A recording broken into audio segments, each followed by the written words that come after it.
of the entire cricket match. Right now, at the moment, with us from the BJP, after some time, Mr. Ajit Chavan. Ajit Chavan साहब नमस्कार. नमस्कार अजीत चौहान साहब. Vande Mataram. Sir नमस्कार. Vande Mataram. Rajiv sir, Pradeep sir, आप दोनों को नमस्कार. वंदे मातरम सर.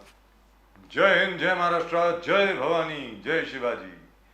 अजीत चौहान साहब. जय महाराष्ट्र सर. जय महाराष्ट्र. अजीत चौहान साहब. जी सर. सर रविवार को नई इमारत बन रही है संसद की, उसका उद्घाटन है. ये पहली बार हुआ है कि 2020 के 2021 में फाउंडेशन स्टोन रखा गया और 2023 में प्रोजेक्ट भी कंप्लीट हो गया. सेंट्रल विस्टा पूरा कंप्लीट हो गया. मतलब ये तो मिरेकल हो गया. आज तक कभी ऐसा हुआ नहीं है. ज़्यादातर क्या होता है कि फाउंडेशन स्टोन रखा जाता है और उसके बाद प्रोजेक्ट कंप्लीट होगा या नहीं होगा वो 3 प्राइम मिनिस्टर्स के बाद जाके मालूम पड़ता है.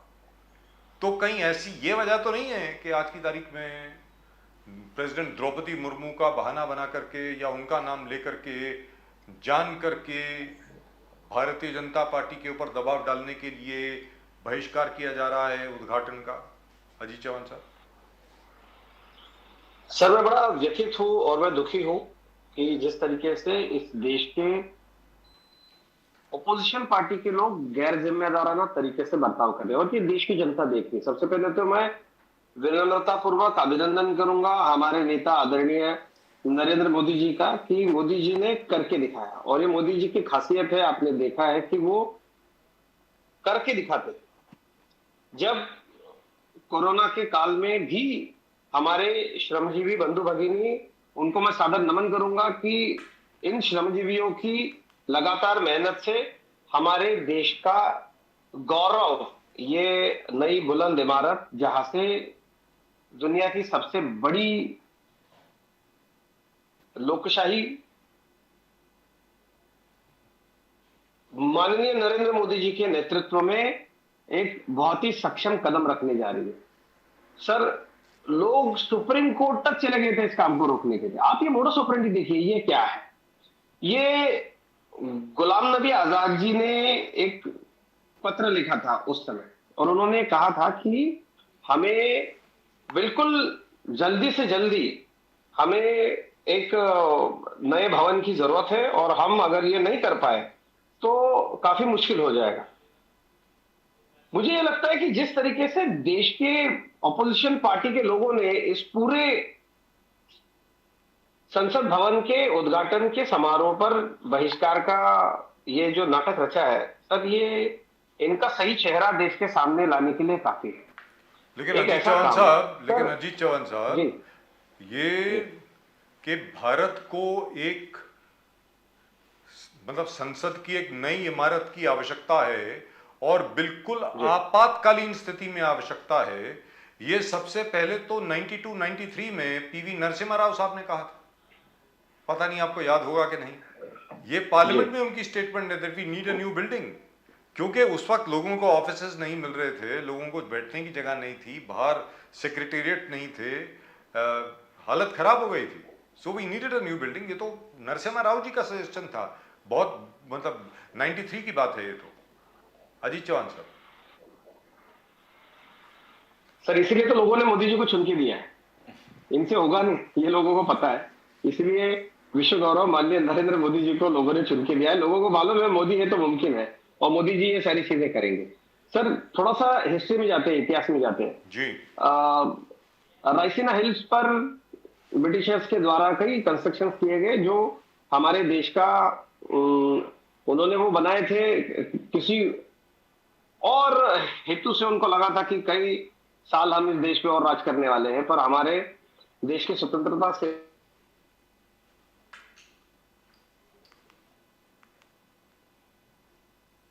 Do we have a break in the network? I can't hear Mr. Ajit Chavan. Can we try him again, please?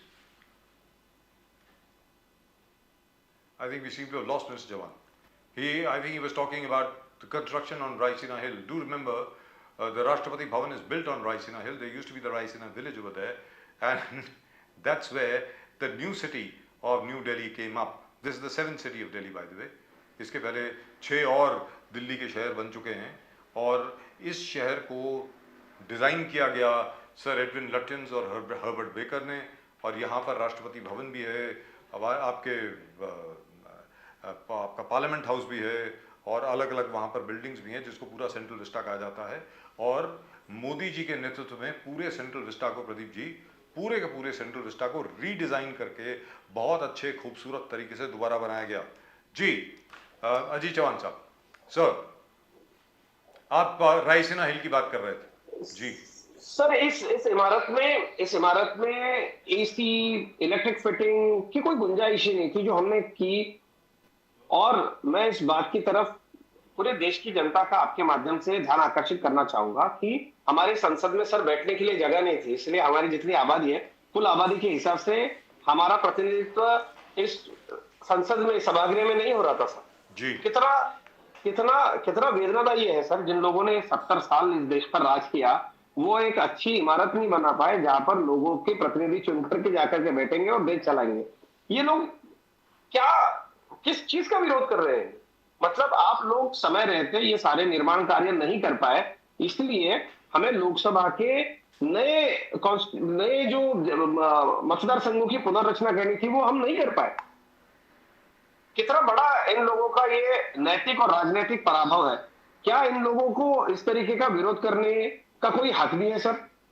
Sir आप कई बार इस सभागृह में, सदन में गए होंगे, आप वरिष्ठ पत्रकार हैं, आपने कर्तव्य पक्ष पर कई बार आपने रिपोर्टिंग करी होगी, कई नेताओं से आप मिलने गए होंगे, कई बार आपने दिल्ली का दौरा किया होगा। सर मेरे भाई साहब इंडियन आर्मी में वरिष्ठ पोजीशन पे थे, कुछ साल उनका वहां ऑफिस था, मैं हमेशा वहां जाया करता था, पत्रकार था उस समय, मुझे बड़ा दुख होता था।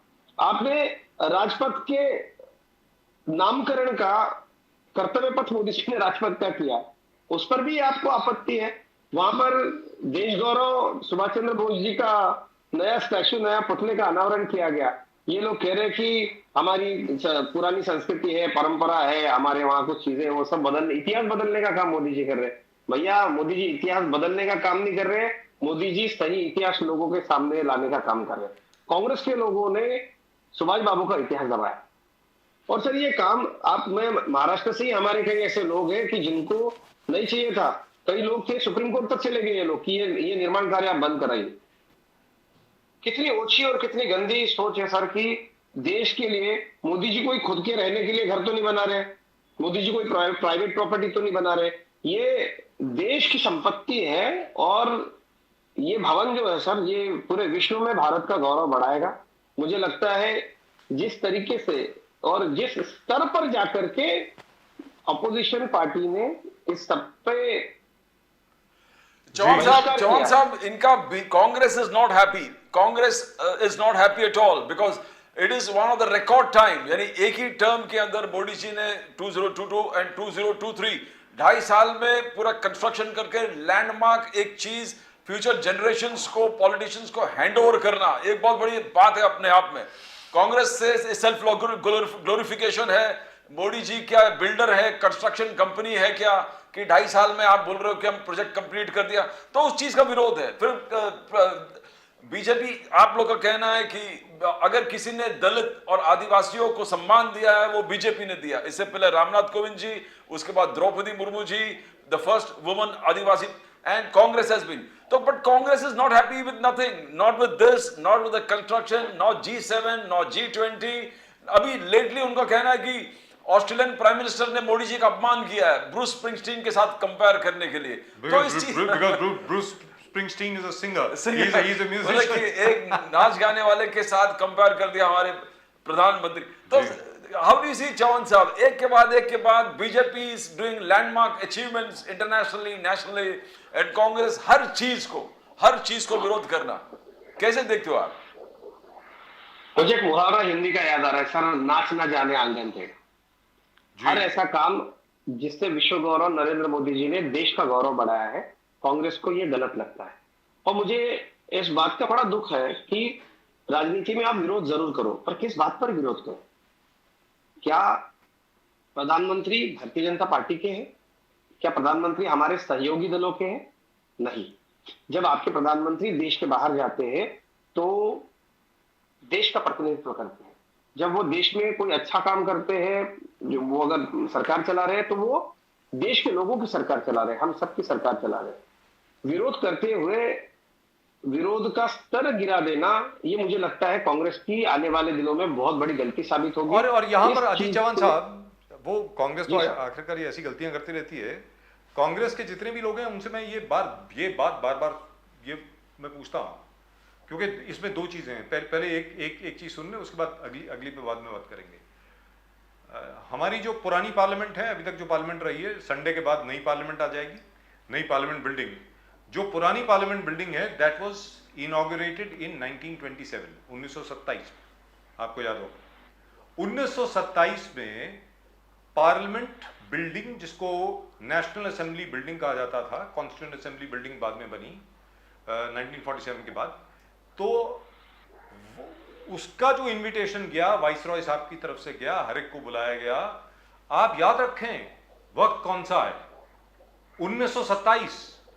1927 इंडियन नेशनल मूवमेंट चरम सीमा पर है। हम लोग अंग्रेजों के खिलाफ लड़ रहे हैं, हम लोग अंग्रेजों की सरकार को वापस पहुंचाने की बात कर रहे हैं, हम लोग आजादी की लड़ाई लड़ रहे हैं। फिर भी अंडर प्रोटेस्ट हमारे सब नेता गए, जितने भी लोग थे उद्घाटन में हर कोई गया।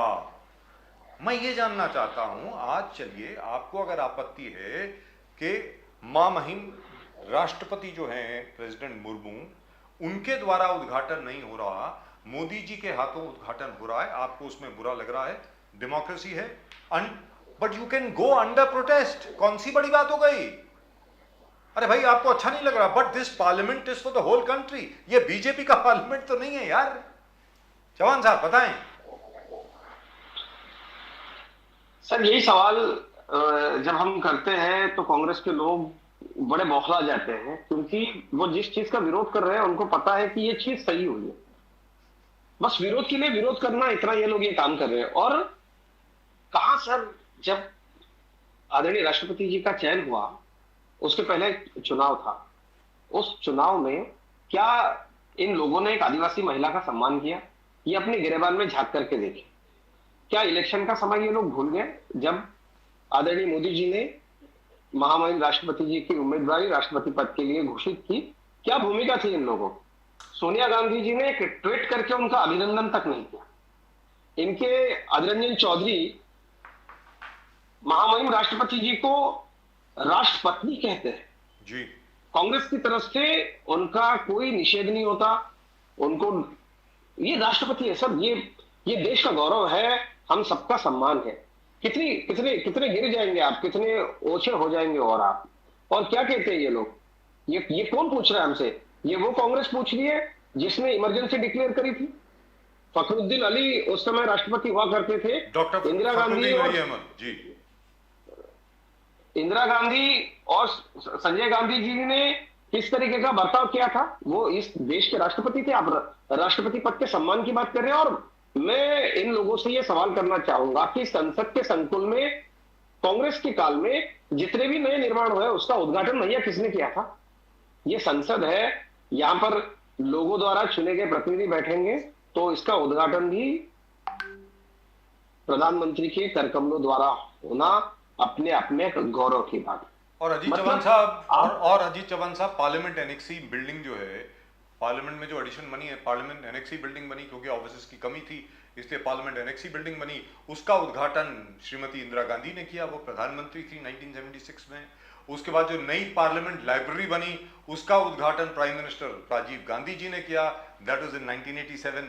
तो ऐसा तो नहीं है। लेकिन यहाँ पर एक और चीज मैं आपको बताना चाहता हूँ, पता नहीं आपको मालूम है कि नहीं, हो सकता है आपको मालूम हो, मुझे मालूम नहीं है, लेकिन अगर नहीं मालूम है सर, आपको मालूम है कि एक एग्जाम्पल दिया जा रहा था, जो हमारी हेरिटेज के जो लोग हैं वगैरह वगैरह वगैरह, जो बिल्कुल नहीं चाहते थे कि पार्लियामेंट हाउस चेंज किया जाए, उन्होंने कहा भाई देखिए, look at the palace of Westminster, जो यूके में, लंदन में जो हाउसेज ऑफ पार्लियामेंट हैं, house of Lords, house of Commons, उनको पैलेस ऑफ वेस्टमिंस्टर कहा जाता है। लुक एट देम, 1876 की बिल्डिंग है, क्योंकि क्या हुआ था कि 1840 के अंदर वहां पर 1836 में आग लग गई थी, तो उसके बाद 1840 में दोबारा रिकंस्ट्रक्ट की गई, 1876 में उसका इनॉग्रेशन हुआ। Look at them, look at the way they have preserved it. उन्होंने तो कभी नहीं कहा कि हमें नया पार्लियामेंट बनाना चाहिए, 1876 की बिल्डिंग है। सर मैं आपको बता दूं, भारत के संसद की नई बिल्डिंग को देख करके अब दोनों हाउस ऑफ कॉमन्स और हाउस ऑफ लॉर्ड से डिमांड आ रही है कि यूके में भी नया पार्लियामेंट हाउस बनना चाहिए। And they are giving the example of president prime minister Modi. Mister Chauhan sir, इसीलिए तो हम विश्व गौरव नरेंद्र मोदी जी का आदर करते हुए उन्हें विश्व का गौरव कहते हैं। वो जमाना खत्म हो गया कांग्रेस का कि हम औरों का मुंह ताका करते थे। अब मोदी जी करेंगे और जमाना उनके पीछे पीछे चलेगा। ये सर हो रहा है। मेरा नेता इतना ताकतवान है, मेरे नेता का इतना कद है, इतना अच्छा कद है, अंतर्राष्ट्रीय समुदाय भी उनको बड़ी गंभीरता से सुनता है और उनकी बात मानता है। ये कद भारत की जनता के आशीर्वाद से विश्व गौरव आदरणीय नरेंद्र मोदी जी ने अपना बनाया है। जी क्या लोग है सर ये? इंटरनेशनल मीडिया को यूज करके अपने देश की बदनामी करने वाले, अपने देश के प्रधानमंत्री की बदनामी करने वाले ये लोग है सर। देश के लिए अच्छा हो रहा है, देश का नया संसद भवन बन रहा है, जिसको मैं बहुत आभारी हूं सर आपका, राजू सर आपका, कि आपने ये अच्छा उदाहरण मुझे बताया जो भारतीय जनता पार्टी के कार्यकर्ता हम लोगों को जाकर के बताएंगे। मैं बहुत आभारी हूं आपका। और ये बात लोगों के समझ में आ रही है। किस चीज का आप विरोध कर रहे हैं सर? ये तो गौरव की बात है, भारत की गौरव की बात अच्छी हुई है। अच्छा आपको एक और चीज बता दूं, अच्छी हुई है उसका विरोध कर रहे हो सर। सीएनएन इंटरनेशनल जो भवन निर्माण, सर सीएनएन इंटरनेशनल की हेडलाइन देख लीजिए। मेरा ये कहना है, इंटरनेशनल मीडिया को देखिए, सीएनएन इंटरनेशनल की हेडलाइन देख लीजिए। इंडिया से स्टोरी गई हुई है, which is why this is the headline, prime minister Modi to inaugurate controversial parliament building. ये क्या मतलब हुआ भाई इसका? अरे तुम्हारी जो कैपिटल हिल है, जहां पर तुम्हारे दोनों हाउसेस ऑफ कांग्रेस बैठते हैं, सेनेट और कांग्रेस बैठते हैं, you have made it from slave labour, कालों की लेबर से तुम्हारा वो house of US house of Congress और सेनेट बना है, और आप हम पर उंगली उठाएंगे? मतलब ये क्या है अजीत चौहान साहब? सर ये घर भेजी जो जयचंद है हमारे कांग्रेस जैसे, इनकी वजह से दूसरे देश की मीडिया इस तरीके क्या हेडलाइन देने की जरूरत कर सकती है। मैं दोषी मानता हूं इनको। ये मोदी जी को नहीं बदनाम करने की कोशिश करते। वैसे तो इनकी बदनामी से मोदी जी कभी भी हिले नहीं। जितना सोने को और तपाओगे, सोना उतना ज्यादा और निखरेगा। हम जनता में जाते हैं, लोगों के पास जाते हैं और लोगों को बताते हैं कि भैया ये हम कर रहे हैं। जो सर इन लोगों को इस चीज की आदत ही नहीं थी। हर निर्माण में भ्रष्टाचार करो, हर निर्माण को लोगों के सामने ले जाओ। भैया अब हमने घोषित कर दिया, अब हमने अगले इलेक्शन में प्लेन्थ डाल दिए, अगले इलेक्शन में उसके लिए पैसे ले आएंगे, अगले इलेक्शन में आधा निर्माण करेंगे, अगले इलेक्शन में कॉन्ट्रैक्टर को चेंज कर देंगे क्योंकि वो काम नहीं कर रहा है। ये सब कांग्रेस के शासनकाल में चलता था सर। हर बार इलेक्शन में एक ही प्रोजेक्ट का बार बार आश्वासन देने वाले कांग्रेसियों को बिल्कुल कम समय में माननीय मोदी जी के नेतृत्व में देश का नया संसद भवन बिल्कुल भव्य तरीके से तैयार हो गया। ये बात वो पचा ही नहीं पा रहे हैं, ये बात पचा ही नहीं पा रहे, इसीलिए इन लोगों का विरोध है सर। और मैं ये मानता हूं कि देश की जनता को ये बिल्कुल पसंद नहीं आएगा। मैं विनम्रता पूर्वक आपके माध्यम से देश की जनता का आह्वान करूंगा कि कोई अगर अच्छा काम हो रहा है उसमें भी अगर ये लोग मोदी जी का नाम लेकर के गंदी तरीके की राजनीति करके ओछे स्तर पर जाकर के अगर विरोध करेंगे तो देश की जनता ये देखे। हम भारतीय जनता पार्टी के कार्यकर्ता तो इसका पुरजोर विरोध कर ही रहे हैं, पर मुझे ये लगता है कि इतना बड़ा देश की संस्कृति इतिहास में इतना बड़ा कदम हम सब लोग मिलकर के उठा रहे हैं, ऐसे समय में इंटरनेशनल मीडिया को खराब गंदी देश की बदनामी करने वाली हेडलाइंस देने वाले ये जो लोग हैं, इनको लोग सही जवाब देंगे। जवान साहब, the point is here, as for the Congress, ये डेवलपमेंट है, टाइम बाउंड डेवलपमेंट है, with in a unique time and very fast. उनको यह है कि राहुल गांधी जी ने ट्रक चला के दिल्ली से चंडीगढ़ जो गए और ट्रकर्स के साथ बात किया, बोले कि that is what a leader should be all about. Rahul Gandhi बोले कि देखो 9 साल में मोदी जी कभी गरीबों से रूबरू नहीं हुआ। राहुल गांधी जी देखो ट्रकर्स के बाद बिले, ट्रक चलाया, उनके साथ खाना खा लिया, उनके रूबरू हो गए, उनके समस्याओं को जाना। आप स्मृति ईरानी जी अच्छा जवाब दिया था, तो आप इतने काम किए होते तो अमेठी से भागना नहीं पड़ते थे स्मृति ईरानी। तो ये कैसे देखते हो? They are trying to show that Rahul Gandhi is down to earth with the people, Narendra Modi ji arrogant, जिस प्रकार से वहां पर बैठे हैं एक आइवरी टावर में और लोगों से रूबरू नहीं हो रहा है, इसको कैसे देखते हो आप चौहान साहब? नहीं, बहन स्मृति जी ने इसका बड़ा तगड़ा जवाब दिया है। भाग्य अमेठी से तो भैया क्यों भाग्य। सर, मैं आपके माध्यम से देश की जनता को बताना चाहूंगा कि भैया आपने ट्रक में सफर किया, अच्छी बात है। मोदी जी भी आम लोगों के घर जाते हैं, खाना खाते हैं। हमारी जो स्वच्छता का आपने हमेशा देखा होगा कि हर कार्य में जो हमारे निर्माण करने वाले भाई बहन होते हैं, हमारे स्वच्छता कर्मी होते हैं, मोदी जी ने जब स्वच्छता कर्मियों के पैर धोए थे और उनका आभार प्रकट किया था, जो कि भारत की संस्कृति है, तब इन्होंने उसको नाटक बोला था। अब ये ट्रक वालों के साथ जा रहे भैया, इन्हीं ट्रक वालों का कांग्रेस के काल में क्या हाल था। मेरे कई दोस्त जिनके ट्रांसपोर्ट्स है, मेरी भी एक फैक्ट्री है सर, मेरी फैक्ट्री में कुछ ट्रांसपोर्टेशन के लिए ट्रक्स थे, उन ट्रक्स वालों से मैं बात करता था। आज मोदी जी के शासनकाल में इन ट्रक वालों के लिए क्या हुआ सर? इन ट्रक वालों के लिए अच्छे रोड्स बनाए मोदी जी ने। आप कभी बात कीजिएगा कितने घंटे लगते थे। मैं महाराष्ट्र के नासिक से कुछ मध्य प्रदेश के लिए माल अगर लोड करता था, हमारे यहाँ से अगर प्याज जाती थी, हमारे डिस्ट्रिक्ट के ट्रक चलाने वाले जो लोग हैं सर, देश के हर डिस्ट्रिक्ट में जाते हैं सर। हम पंजाब जाते हैं, हिमाचल जाते हैं, कश्मीर जाते हैं, साउथ में जाते हैं, बंगाल जाते हैं, कोलकाता जाते हैं, गुजरात जाते हैं, हर जगह हमारा प्याज जाता है। मैं जब बात कर रहा था ट्रक वालों से इस सब नौटंकी के बाद, तो उन्होंने कहा कि भैया हमारे साथ सफर मत करो, अच्छे रोड बनाओ। वो मोदी जी ने रोड बनाए हमारे लिए सहूलियत की है। तो ये ट्रक जो जल्दी पहुंचाएगा सर, सब्जी का भरा हुआ ट्रक, उसको एक इनाम होता है। तो कांग्रेस के जमाने में ये हुआ था, क्योंकि इतने रोड खराब थे कि कोई टाइम पे पहुंचता ही नहीं था। तो ट्रक वालों के लिए इनाम रखा था कि भैया जो ट्रक वाला जल्दी आएगा उसको इतने इतने फलाने हजार रुपए का इनाम, ये मुंबई की मंडी में, थाने की मंडी में दिया जाता था। राजीव सर को इसके बारे में पता होगा। तो ये इनाम क्यों रखने पड़े थे सर कांग्रेस के राज में? क्योंकि कोई ट्रक वाला टाइम पे पहुंचता ही नहीं था। बेचारे इतने खड्डों से परेशान थे कि अगर जहां जाने के लिए 4 घंटे लगने तो 8 घंटे लगते थे। अब ये हमारे शासनकाल में खत्म हो गया है सर। तो लोगों के लिए अच्छी सुविधाएं बनाओ, नौटंकी मत करो। जब मोदी जी किसी श्रमजीवी का सम्मान करते तो उसमें उनको नौटंकी दिखते। राहुल गांधी जी आम लोगों से बात कर रहे, अच्छी बात है।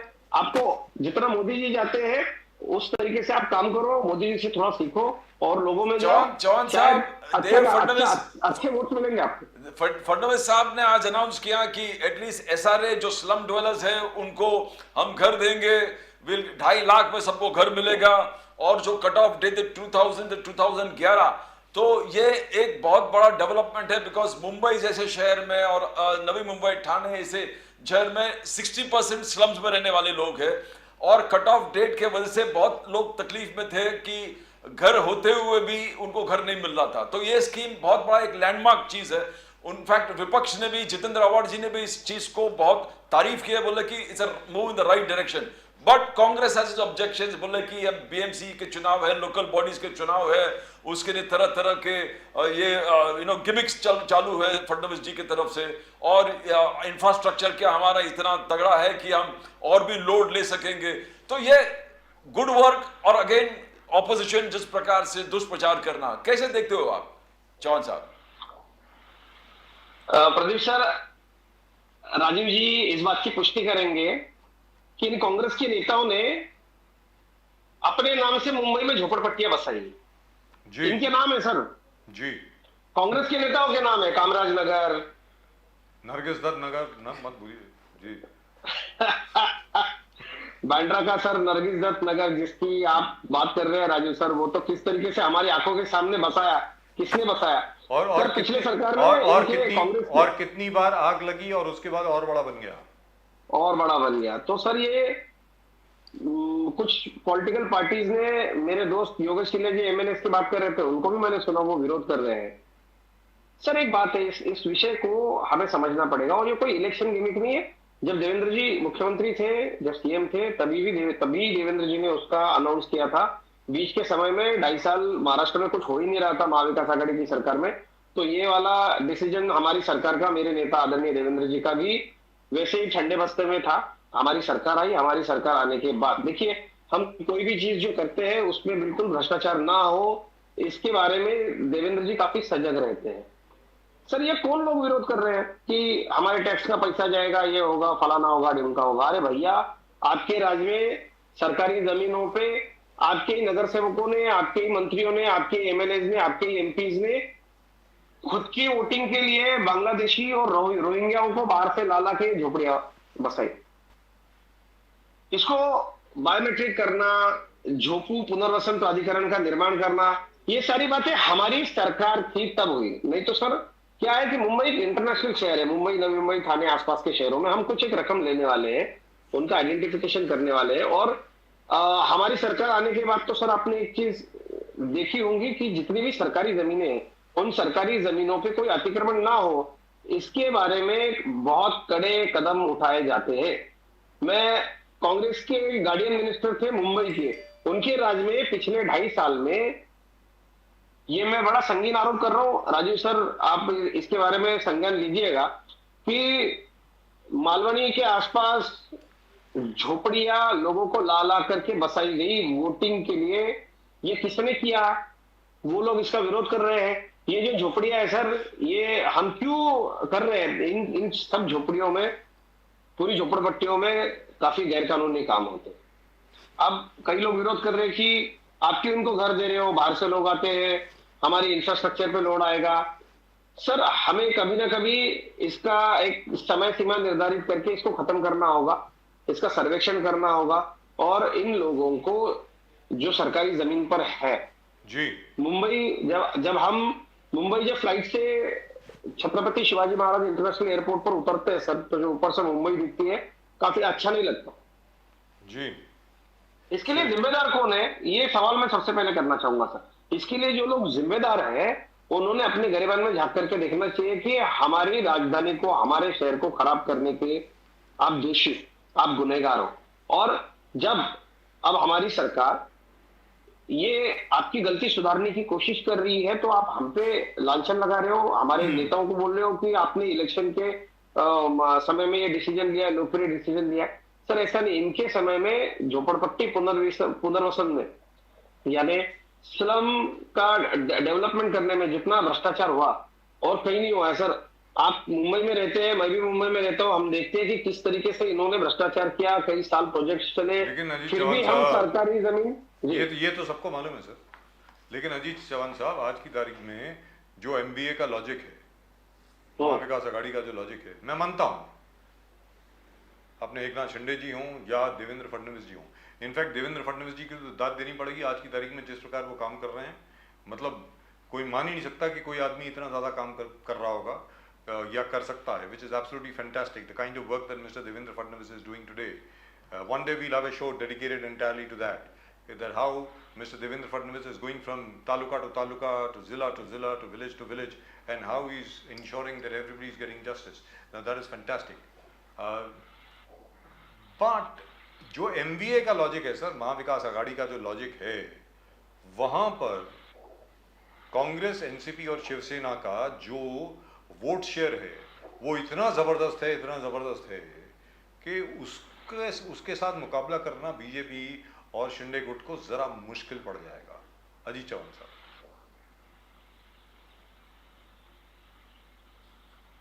सर इनकी नीयत खराब है, और खराब नीयत के साथ एक जो लोग होते हैं ना, जिनकी मतलब नीयत ही खराब थी, बस पैसे खाने के लिए साथ में आए हुए ये बागड़ बिल्ले हैं, तो इनकी नीयत बुरी है। मुझे नहीं लगता महाराष्ट्र की जनता इनकी बुरी नीयत को नहीं जानती होगी, लोगों को पता है कि ये किस लिए साथ आए हुए। पर सर ये जो सपने देख रहे हैं ना कि हम साथ आएंगे, भारतीय जनता पार्टी को और शिवसेना को परास्त कर देंगे, जैसे जैसे इलेक्शन नजदीक आते जाएगा वैसे वैसे इन लोगों में कौन कहां से लड़ेगा, किसको कितने सीट मिलेगी, इसको लेकर के इतना घमासान मचेगा। आप देख लेना, इनका इरादा ही गलत है, और जिनके इरादे सही नहीं होते वो कभी कामयाबी नहीं पाते। तो विकास को लेकर के हम लोगों के सामने जा रहे, समृद्धि महामार्ग इतना बड़ा प्रोजेक्ट मेरे नेता के विजनरी दृष्टि से सामने आया है, आप देख सकते हैं। और मैं फिर से झोपड़ी वाले मुद्दे पे मैं फिर से जाना चाहूंगा। ये बड़ा आसान होता है कि जो आम शहरी है, आपके जैसा मेरे जैसा जो टैक्स पे करता है, उन लोगों को भड़काने के लिए बोलना कि आपके और मेरे टैक्स के पैसे जो लोग फ्री में मुंबई में आकर के घुसे हैं, गवर्नमेंट की जमीनें उन्होंने एक्वायर कर ली है, उस पर पैसा हम क्यों खर्चा करें? सर आप एक बात देखिए, इससे जो जमीनें खाली होंगी, जब समृद्धि महामार्ग की एक्सप्रेसवे की घोषणा की गई तो देवेंद्र जी को मीडिया ने पूछा कि इतने पैसे आप लाओगे कहां से? सर पैसे आए ना, पैसे खड़े हुए और अपने आप ज्यादा हो में गए, ज्यादा हो गए। आप ज्यादा है सर, अपने आप में महाराष्ट्र का पूरा चेहरा बदलने वाला ये प्रोजेक्ट है सर। और ये प्रोजेक्ट जो है अपना खर्चा खुद निकालने वाला है जी। तो हम लोगों से देखिए, अब कांग्रेस की नाकामी की वजह से हमारी जमीनें तो, और आपको पता है सर कि मुंबई में झोपड़पट्टियां कहां कहां है, और वो जमीन सरकार की है, रेलवे की है, फॉरेस्ट की है, बीएमसी की है, टीएमसी की है, एनएमसी की है, या तो किसी गवर्नमेंट अथॉरिटी की है। यानी आपकी हमारी सबकी वो जमीनें हैं सर। उस जमीनों पे विस्तीर्ण रूप से ये झोपड़पट्टियां है, और इन झोपड़पट्टियों में होता क्या है, चलता क्या है। और मैं बिल्कुल बात मान ही नहीं सकता कि सारे लोग गलत यहाँ पे आकर के बसे हैं या घुसे हैं। सर महाराष्ट्र के कोने कोने से, गांव से माथाड़ी कामगार है, सब्जी बेचने वाले हैं, छोटा मोटा काम करने वाले लोग हैं, ये हमारे जो भाई बंधु हैं महाराष्ट्र के छोटे छोटे तहसील से, डिस्ट्रिक्ट से आके यहाँ पर बसे हुए हैं। तो उन लोगों को भी तो न्याय हमें देना होगा, उनकी तो कोई गलती नहीं है। उन्होंने ये जो झोपड़पट्टी दादा, झोपड़पट्टी माफिया थे उस जमाने में, जो कांग्रेस ने जिनको नगर सेवक बनाया, आमदार मंत्री बनाया, तो वो तो आज भी हैं सर। अजीत चौहान साहब, I think we seem to have lost. या तो इनके ऊपर एमपीडीए लगा हुआ था किसी जमाने में, या तो ये झोपड़पट्टी दादा थे, या तो ये किसी ऐसे काम में सहभागी होकर के जेल भोगने वाले गुंडे, झोपड़पट्टी दादा कांग्रेस ने पाल के रखे थे। ये उनका पाप है, ये हम साफ करने जा रहे हैं। चौहान साहब, अभी जो वातावरण चल रहा है, मेरा एक लास्ट मुद्दा सर, मेरे नेता आदरणीय देवेंद्र जी इस प्रोजेक्ट को भी किसी ऐसे स्वरूप में ढाल देंगे कि स्टेट के ऊपर उसका लोड नहीं आएगा। चौहान साहब, now look at the way, आज गजानन कीर्तिकर साहब ने बोला कि हमारा 22 सीट है और वो हमारा हक का है, हम उसके लिए मांगेंगे नहीं, वो हमारा ही है। तो ये वोट शेयरिंग किस प्रकार से होगा? एंड यहाँ पर गजानन कीर्तिकर, एकनाथ शिंदे जी, सेना के लोग इस प्रकार से कह रहे हैं, वहां एक चेंज, प्रकाश अंबेडकर जी तारीफ करने लगे कि देखो एकनाथ शिंदे जी चीफ मिनिस्टर बनना ये बहुजन समाज का एक गौरव की बात है। कॉन्ग्रेचुलेशंस है कि बाबा साहेब अंबेडकर के जो संविधान बनाया, उस संविधान का एक प्रोडक्ट बनकर एकनाथ शिंदे जी, उस सक्सेस संविधान अंबेडकर जी, बहुजन समाज का सक्सेस है एकनाथ शिंदे। और जैसे अंबेडकर जी ने फिर उद्धव ठाकरे जी को वार्न किया कि एनडीए से दूर रहिए। तो ये सब कैसे देखते हो? क्या ये there will be change in the entire equations जिस प्रकार से जा रहा है, इक्वेशंस में चेंज होने वाला है आखिरकार 2024 और उससे पहले बीएमसी चुनाव में? किस प्रकार से आप देखते हो जो करंट जो स्टेटमेंट्स है गजानन कीर्तिकर, प्रकाश अंबेडकर, उद्धव केजरीवाल, कैसे देखते हो चौहान साहब? सर बहुत ही अच्छा सवाल आपने पूछा, क्योंकि अब से ये सारी चर्चाएं शुरू हो जाएंगी और लोगों को भी हो क्या रहा है ये सुनने में ज्यादा इंटरेस्ट है। तो मैं मेरी तरफ से एक चीज स्पष्ट कर दूं, मैं भारतीय जनता पार्टी का सह मुख्य प्रवक्ता हूं, और पार्टी की तरफ से ये जो सारे हमारे पॉलिटिकल मूवमेंट्स आज जो हो रही है महाराष्ट्र में, क्योंकि चुनाव आ रहे हैं, हमें विधानसभा के चुनाव कराने हैं, हमें म्यूनिसिपल कॉर्पोरेशन के पूरे स्टेट में बीएमसी के साथ चुनाव कराने हैं। तो मैं एक बात आप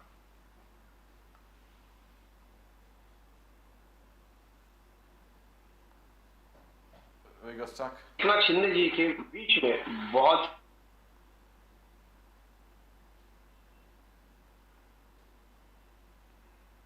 We do have a bit of a problem there in terms of network. Right, I think we got it back. आभार व्यक्त करूंगा कि जिस तरीके से बाला साहब अम्बेडकर जी ने कहा है, तो बाला साहब ने बिल्कुल कोई बुरी बात नहीं की। बाला साहब अम्बेडकर एक बहुत है, और बाला साहब ने वंचित बहुजन आघाड़ी के माध्यम से तरीके की वो राजनीति कर सकते हैं, क्या सोशल इंजीनियरिंग हो सकता है, ये बात उन्होंने बताई थी और दिखाई थी। और उद्धव ठाकरे जी को सलाह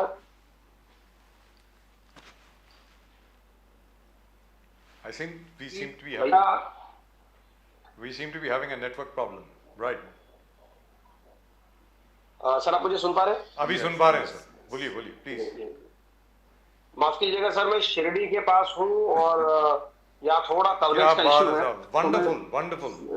जी। मैं सारे सबका मालिक एक।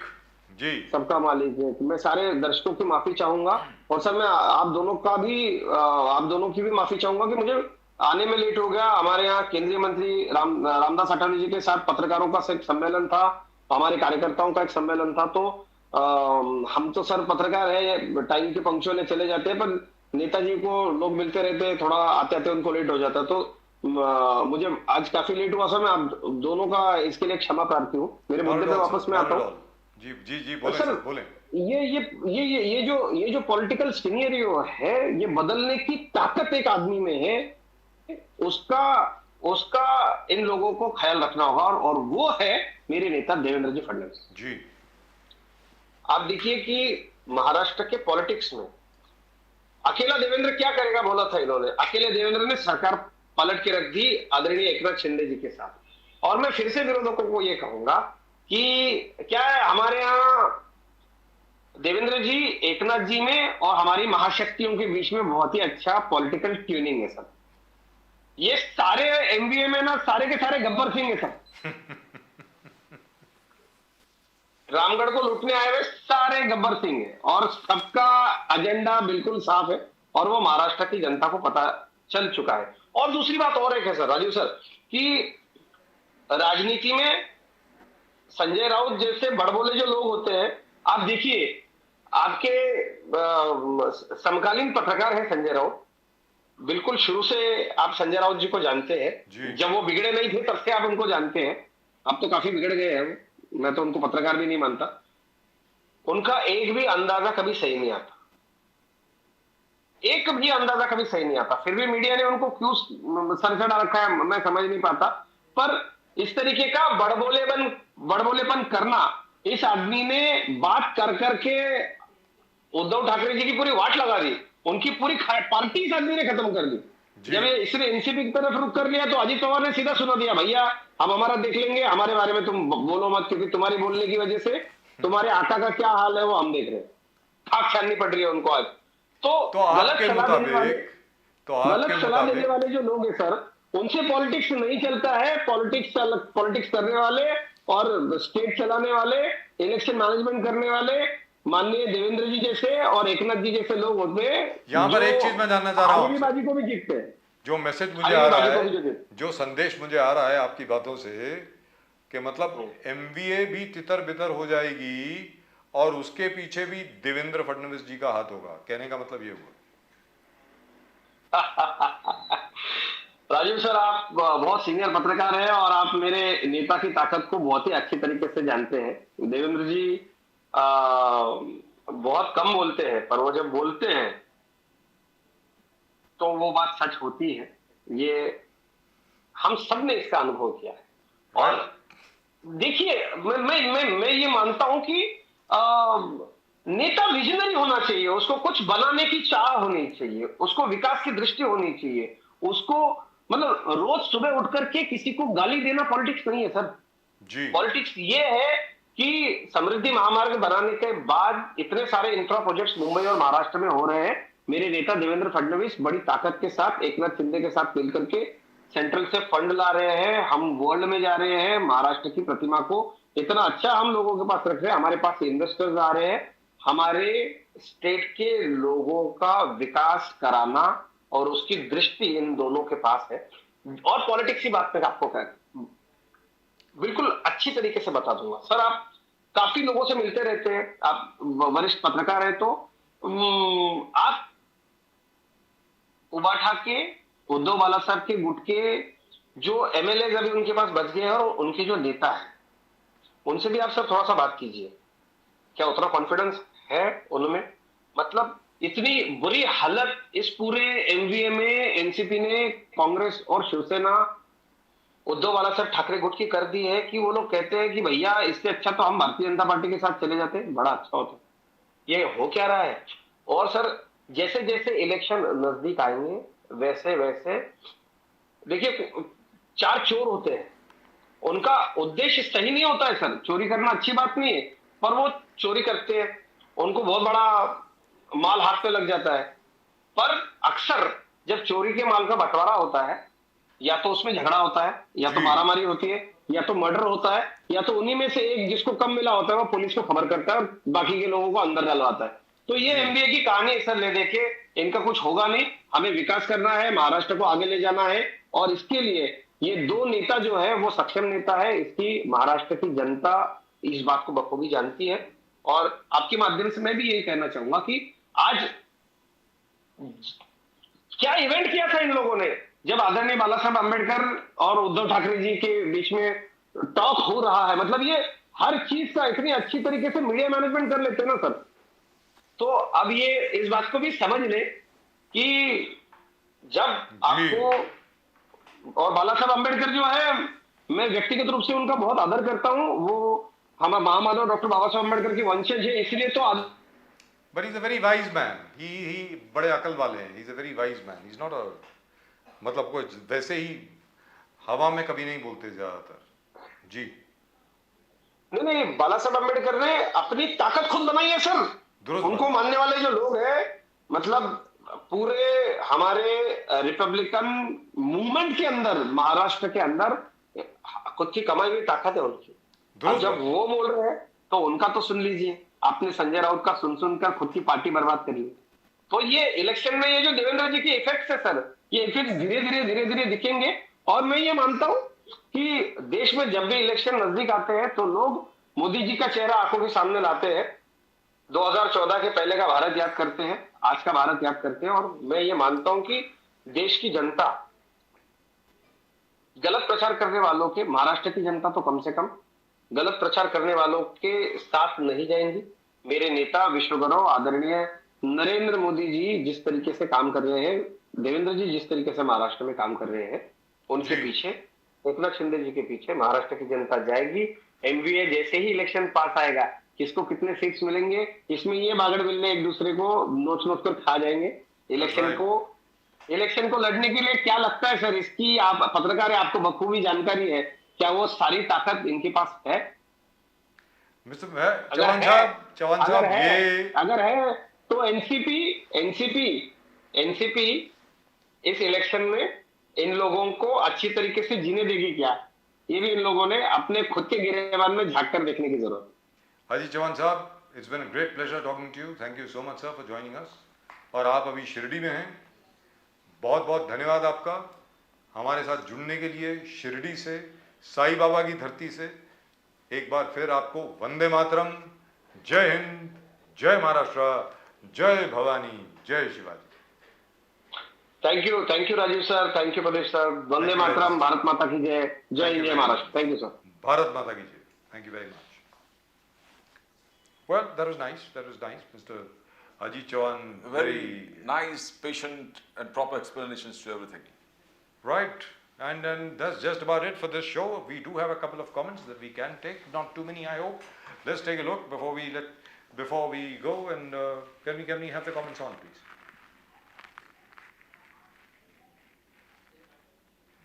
The 2000 demonetization shows failure. That is our friend Nasir Hussain over there. Yes. From the Congress. Can we have the comment on, please? Pseudo-secular, anti-India, unapologetic, pro-Islamic, radical, anti-India growth, hate-mongers, selfish Congress supporters have staged in this video. Have fun. I think he's talking about us, but I think I've read this comment earlier. Yes. Just keeping corruption under check. They have to remove the physical notes from the safe holding place and change it. The question is, why isn't this money kept in bank? Answer: corruption. Congress will always be upset, as this has a real effect on their corruption, and their money is always under the pillow or cemented in the walls of their houses. This will create a lot of work for the builders. Shame on Congress. Right? Can we go on, please? Kashmir G20 example for the world. Well, according to me, he spoke only nonsense, so please do some real journalism. You know what? I've read this before. Bobby Chinappa, or maybe they're all copy Somewhat, pasting yes. the same comment. Right. Thank you, Mr. Chinappa, for your most. This fellow. Just the Batliwala, the fellow who's in favor of Congress, is an idiot. That's what Mr. Batliwala says. Thank you, Mr. Batliwala. So nice of you. That's just about it. That's it. Well, from both Pradeep ji and myself, आप सबको नमस्कार, जय हिंद, जय महाराष्ट्र, जय भवानी, जय Shivaji, Vande Mataram. Vande Mataram.